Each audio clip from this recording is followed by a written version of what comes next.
বাংলাদেশ, চীন ও পাকিস্তানের মধ্যে কৌশলগত সম্পর্ক আরও জোরদার করার ঘোষণা দিয়েছে বাংলাদেশের অন্তর্বর্তীকালীন সরকার। সম্প্রতি চীনের কুনমিং শহরে অনুষ্ঠিত চায়না সাউথ এশিয়া ফোরামের ষষ্ঠ বৈঠকের ফাঁকে আয়োজিত এক ত্রিপক্ষীয় বৈঠকে উঠে আসে এই আলোচ্য বিষয়।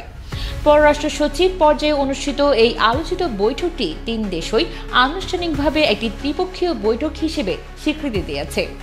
এই বৈঠকে বাংলাদেশের অন্তর্বর্তী সরকারের পররাষ্ট্র সচিব রুহুল আলম সিদ্দিকীর পাশাপাশি অংশ নেন চীনের এবং পাকিস্তানের পররাষ্ট্রমন্ত্রী। আলোচনার ভিত্তিতে সিদ্ধান্ত হয় ভবিষ্যতে ত্রিপক্ষীয় সমঝোতাগুলো বাস্তবায়নের জন্য একটি ওয়ার্কিং গ্রুপ গঠন করা হবে। বৈঠকে অংশগ্রহণকারী দেশগুলোর মধ্যে বাণিজ্য, বিনিয়োগ, কৃষি, ডিজিটাল অর্থনীতি, পরিবেশ সুরক্ষা, সমুদ্র বিজ্ঞান, সবুজ অবকাঠামো, শিক্ষা, সংস্কৃতি এবং জনগণের মধ্যে সম্পর্ক বৃদ্ধির ওপর জোর দেওয়া হয়েছে। চীনের পক্ষ থেকে জানানো হয়, বাংলাদেশ ও পাকিস্তান দুটো দেশই তাদের ভালো প্রতিবেশী, ভালো বন্ধু ও গুরুত্বপূর্ণ অংশীদার। বিশ্লেষকরা মনে করছেন এই বৈঠক ত্রিপক্ষীয় জোট গঠনের সূচনা লগ্ন হতে পারে।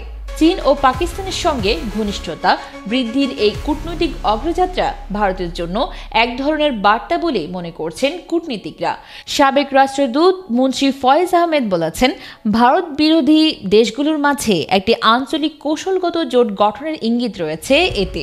এটি ভারতের জন্য স্পষ্ট বার্তা। গত এক বছরে বাংলাদেশের রাজনৈতিক দৃশ্যপটে বড় পরিবর্তন এসেছে। সাবেক আওয়ামী লীগ সরকারের ভারত ঘেঁষা পররাষ্ট্র নীতির পরিবর্তে বর্তমান অন্তর্বর্তী সরকার একটি ভারসাম্যমূলক কূটনীতির পথে হাঁটছে বলে মনে করছেন পর্যবেক্ষকরা।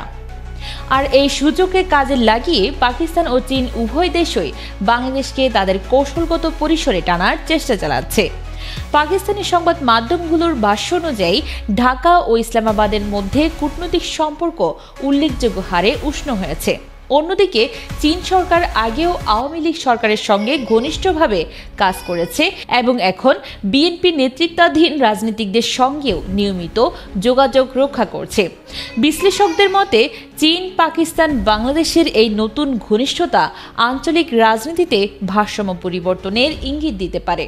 তবে ভারতকে পাশ কাটিয়ে এই জোট এগিয়ে নেওয়া সহজ হবে না।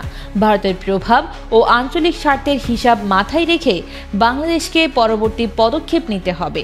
পর্যবেক্ষকরা বলছেন, এখন দেখার বিষয় ত্রিপক্ষীয় এই সমঝোতা কিভাবে বাস্তব রূপ পায় এবং এটি দক্ষিণ এশিয়ার কৌশলগত সমীকরণে কতটা প্রভাব ফেলতে সক্ষম হয়।